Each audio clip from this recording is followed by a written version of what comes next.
Hola a todos, muy buenas tardes. Hoy les vamos a presentar un tema que consideramos súper importante para entender cómo funciona el mundo actual, el Estado-Nación y su relación con los procesos migratorios contemporáneos.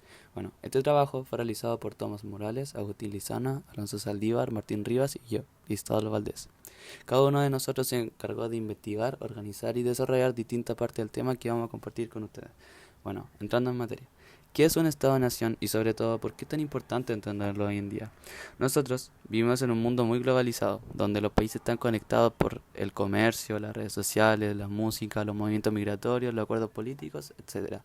Pero a pesar de toda esa conexión, gran parte del orden mundial sigue basado en una idea que surgió hace varios siglos, la idea del Estado-nación. Un Estado-nación es cuando el Estado, o sea, la organización política con gobierno, leyes y soberanía sobre un territorio, coincide con una nación. Y una nación no es solo un grupo de personas que viven en el mismo lugar, es un grupo que comparte cultura, idioma, historia, costumbres, símbolos, incluso un sentimiento de comunidad. En la teoría, eso suena muy ordenado, pero en la práctica no siempre se cumple. Hay países con muchas naciones dentro de su territorio o naciones que no tienen su propio Estado. Aún así, esta idea ha sido clave para organizar el mundo moderno.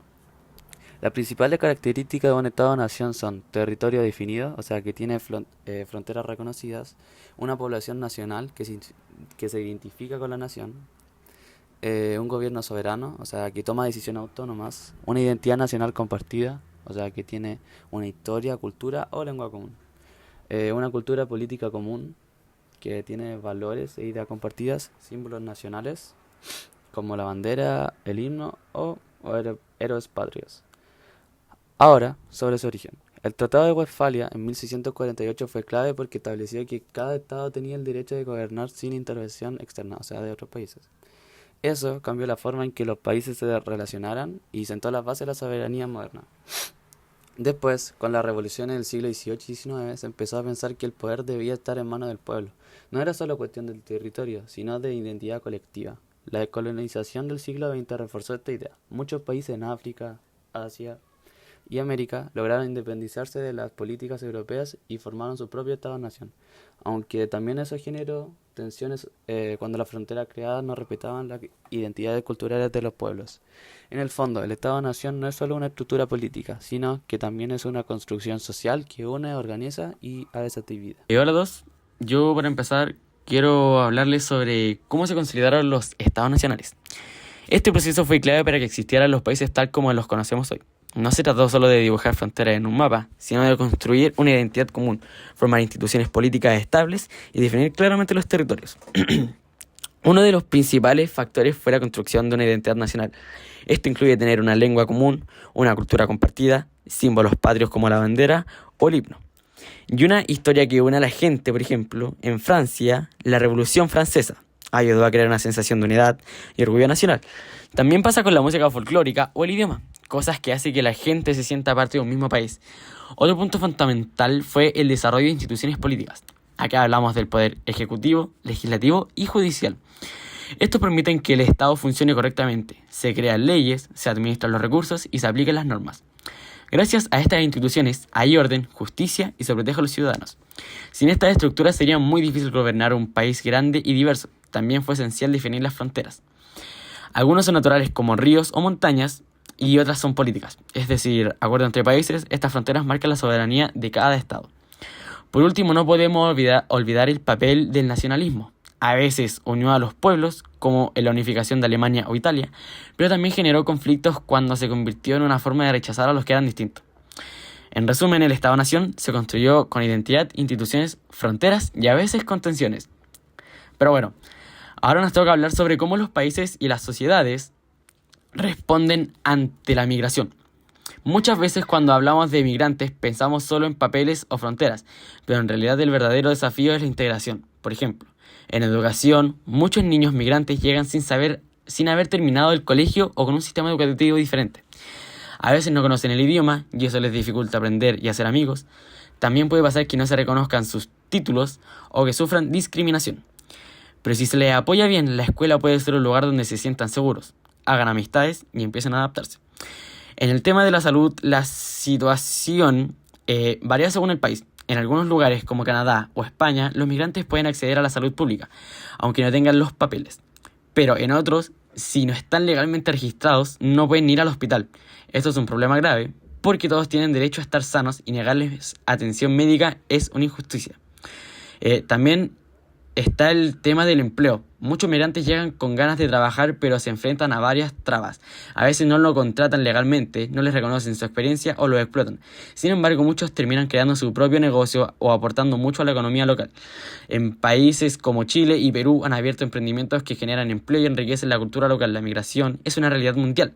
Por eso los estados deben dar respuestas integradoras y humanas. No se trata solo de recibir gente, sino de hacer que se sientan bien y parte del país. Gracias, Alonso. Yo quiero enfocarme en un tema que muchas veces es más invisible, pero igual de importante: la xenofobia, el racismo y la discriminación. La xenofobia es el rechazo hacia las personas extranjeras. Esto se ve en frases como: los migrantes vienen a puro quitar trabajos o traen problemas. Aunque son solo prejuicios, pueden causar mucho daño. El racismo es aún más grave porque el rechazo se basa en el color de piel o en cómo se ve una persona. En Europa, por ejemplo, muchos migrantes africanos enfrentan un racismo estructural muy fuerte. Además, está la discriminación, que ocurre cuando se trata diferente a una persona solo por ser migrante. Pueden pasar en la escuela, en el transporte o en los medios de comunicación. Y lo peor es que muchas veces esas personas se sienten solas o con miedo. Esto no solo daña a los migrantes, también afecta a toda la sociedad porque genera división y odio. También es clave mirar hacia el pasado de las migraciones masivas. Por ejemplo, en los siglos XIX y XX, millones de europeos llegaron a América buscando una vida mejor. En Argentina y Brasil, eso ayudó a construir los países como los conocemos. Otras migraciones como la esclavitud africana, que nos muestra cómo esta experiencia marcó a generaciones. Integrar a los migrantes no es solo una tarea del Estado, es una responsabilidad de todos nosotros como sociedad. Bueno, ahora nos toca hablar de los procesos migratorios contemporáneos y su impacto en los estados nacionales. Hoy en día millones de personas se ven obligadas a dejar su país por distintas razones. Primero, hablemos de por qué las personas migran hoy en día. Una de las más comunes es buscar una vida mejor. Cuando en tu país no hay trabajo, los sueldos son muy bajos o no tienes acceso a educación y salud. Es lógico querer ir a otro lugar donde puedas tener un futuro más estable. Esto pasa en países como Honduras o Venezuela, donde las personas viajan con la esperanza de encontrar oportunidades. También está el tema de la violencia. En lugares donde hay guerras, pandillas o persecución por motivos religiosos o políticos, la gente tiene que huir para proteger su vida. En el caso serían refugiados. Un ejemplo claro es Siria, donde millones de personas han escapado por la guerra. Otra razón notablemente es el cambio climático. Hay personas que ya no pueden sembrar porque no llueve o que pierden su casa por incendios. Estas personas migran porque no tienen otra opción. Y por último, también hay migraciones por temas familiares o personales. Bueno, y entonces, todo esto, ¿cómo afecta a los países que reciben migrantes? Por el lado positivo, los migrantes ayudan a que la economía funcione. Trabajan en sectores donde a veces faltan personas, como por ejemplo la agricultura. También enriquecen la cultura con su comida, sus idiomas y sus tradiciones. Pero claro, también hay retos. Si llegan muchas personas en poco tiempo, puede haber presión sobre los servicios públicos. Además, si no se promueve la integración, puede surgir discriminación o rechazo. En resumen, la migración es compleja, tiene causas muy variadas y efectos que se sienten en muchos niveles, y por eso es clave entenderla bien y actuar con justicia. Yo voy a continuar hablando del mismo tema, pero ahora me voy a enfocar más en cómo los estados nacionales reaccionan ante la migración.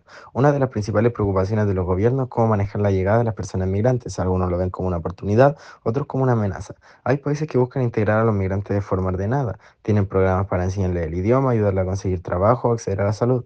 Esto ayuda a que puedan adaptarse y aportar al país. Pero no todos los países hacen esto. Por ejemplo, hay lugares donde se ponen muchas trabas para entrar, como visas difíciles de conseguir o controles en las fronteras que hacen muy duro el viaje. También hay leyes que limitan los derechos de los migrantes, dejándolos en una situación muy vulnerable en casos importantes, lo que pasa entre la frontera de México y Estados Unidos. Mucha gente intenta cruzar buscando una vida mejor, pero se encuentra con muros, policías, deportaciones y un sistema legal súper complicado. A pesar de eso, muchos lo siguen intentando porque en su país ya no pueden vivir. También están las organizaciones que ayudan en estos procesos, como ACNUR o la Cruz Roja. Estas instituciones tratan de proteger los derechos de las personas migrantes, especialmente si son refugiados o están en peligro. Por otro lado, los países también firman acuerdos para trabajar juntos en temas migratorios. Uno de ellos es el Pacto Mundial para la Migración, donde los gobiernos se comprometen a hacer que las migraciones sean más justas y seguras. Hoy en día también influye mucho la tecnología. Las redes sociales hacen que muchas personas vean historias de migrantes que lograron vivir en otro país, lo que motiva a otros a hacer lo mismo, pero eso también puede dar una imagen falsa, porque no siempre se muestra lo difícil que puede ser. Finalmente, algo que parece súper importante es entender que los migrantes no son otros, son personas como nosotros, con sueños, miedos y ganas de salir adelante. Por eso, más allá de las leyes y políticas, lo más importante es tratarlos con respeto y empatía. Ahora hablaremos sobre los modelos de gestión migratoria en el mundo. Como ya dijimos, cada país tiene una forma diferente de manejar la migración. Algunos lo hacen con enfoque más humanitario, otros más restrictivos. Un ejemplo positivo es Canadá. Este país tiene un sistema de puntos que evalúa si una persona puede aportar al país según su edad, estudios, idiomas o experiencia. Si logras entrar, te ayudan a integrarte con clases de idioma, ayudan a buscar trabajo y apoyo legal. No es fácil entrar, pero una vez dentro, el trato es respetuoso y se valora mucho la diversidad. Estados Unidos, por otro lado, tiene un modelo más complicado. Hay oportunidades como la Green Card o el asilo, pero el sistema es muy lento, caro y confuso. Además, hay muchas deportaciones y personas que viven sin papeles trabajando en condiciones difíciles. Es un país que necesita a los migrantes, pero no siempre los trata bien. En Alemania, la situación cambió mucho desde 2015, cuando recibió a miles de refugiados sirios. El gobierno decidió abrir sus puertas y ofrecer programas de integración, clases de alemán, acceso a la salud, a economía y oportunidades de estudio o trabajo. Aunque no todo fue perfecto, es un ejemplo de solidaridad en tiempos de crisis. En Chile, al principio se recibió muchos migrantes, sobre todo de Venezuela y Haití, pero con el tiempo las leyes se volvieron más estrictas. Hoy se piden visas especiales y muchos migrantes enfrentan barreras para acceder a derechos básicos. A pesar de eso, hay iniciativas de apoyo desde municipios y organizaciones no gubernamentales. Comparando todos estos modelos, podemos ver que no hay única forma de gestión la migración, pero sí hay algo claro: las políticas deben ser justas, organizadas y respetuosas de los derechos humanos. No se trata solo de controlar, sino también de integrar, proteger y valorar a quienes llegan buscando una nueva oportunidad. Un buen modelo migratorio no es solo el que cierra puertas, sino el que abre caminos con responsabilidad y humanidad. Llegamos a la última parte de nuestra presentación y me toca a mí cerrar este recorrido con algunas reflexiones y conclusiones. Hemos hablado de integración, salud, educación, trabajo, xenofobia, casos históricos y modelos de gestión migratoria. Ahora queremos detenernos un momento y pensar qué viene después, qué desafíos se enfrentan los estados hoy en día frente a los procesos migratorios y cómo podemos construir un futuro más justo y humano para todos. La migración es una realidad constante en el mundo actual y sus efectos son cada vez más visibles. No se trata solo de cifras o estadísticas, estamos hablando de millones de personas con historias, sueños, necesidades y ganas de aportar. Y aunque muchas veces se les ve como un problema, la verdad es que la migración también puede ser una enorme oportunidad si se maneja de forma responsable, justa y con enfoques en los derechos humanos. El modelo tradicional de Estado-Nación está siendo puesto a prueba. Ese ideal de un país homogéneo con una sola cultura, lengua y religión ya no se ajusta a la realidad. Hoy los países son diversos, multiculturales y eso debe ser visto como una riqueza, no como una amenaza. Claro que esto plantea desafíos como la integración, el respeto a la identidad nacional y la necesidad de adaptarse a nuevas realidades sociales, pero también abre la puerta a una transformación positiva.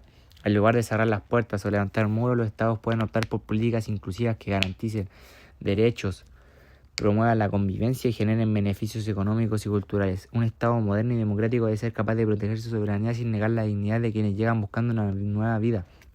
A lo largo de la presentación mostramos ejemplos que reflejan diferentes formas de enfrentar la migración, desde el enfoque humanitario de Alemania hasta los conflictos que se viven en la frontera sur de Estados Unidos.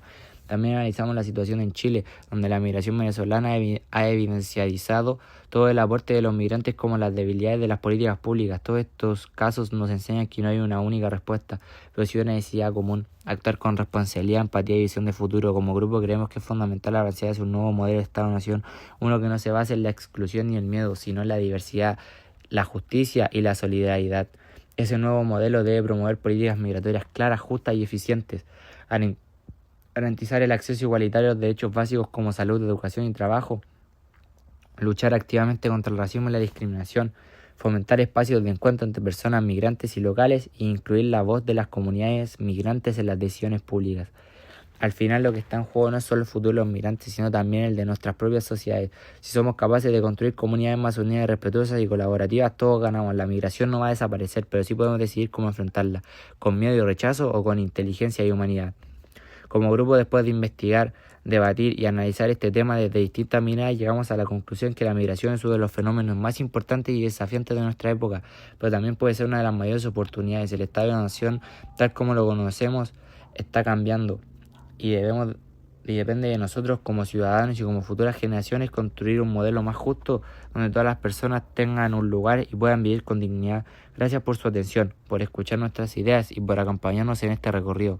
Esperamos que este trabajo lo haya hecho reflexionar como a nosotros. Muchas gracias.